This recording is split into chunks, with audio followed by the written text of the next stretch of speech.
Hello friends, కొబ్బరి laddu recipe ఎలా చేయాలో చూద్దాం. ఈరోజు మనం దానికోసం నేను కొబ్బరి తురుము తీసుకున్నాను అండ్ బెల్లం తురుము పెట్టుకున్నానండి. తురిమిన బెల్లాన్ని మనము స్టవ్ ఆన్ చేసి కడాయి పెట్టుకొని దాంట్లో బెల్లం తురుము వేసుకొని వేడి చేసుకోవాలి. కొంచెం వాటర్ యాడ్ చేసుకుంటానండి, నేను కొంచెమే యాడ్ చేసుకోవాలి.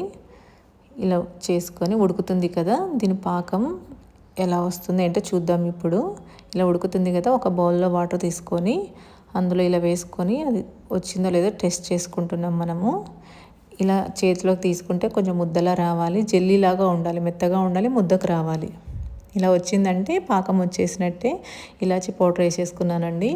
కొబ్బరి తురుము కూడా ఇందులో వేసేసుకుంటున్నాను. వేసుకొని లడ్డూలు చుట్టుకోవడమే. ఇది క్వాంటిటీ ఎలా అంటే 6 కప్స్ నేను కొబ్బరి తురుము తీసుకున్నాను, 2.5 కప్స్ బెల్లం తురుము తీసుకున్నాను. సో కరెక్ట్గా సరిపోయింది. ఇలా మంచిగా సాఫ్ట్గా వచ్చాయి లడ్డూలు. లూజ్ కాలేదు, గట్టిగా కాలేదు, స్మూత్గా ఉన్నాయి. మీరు ఇలా ట్రై చేసి చూడండి, చాలా బాగుంటాయి. పిల్లలకు కూడా చాలా హెల్దీ.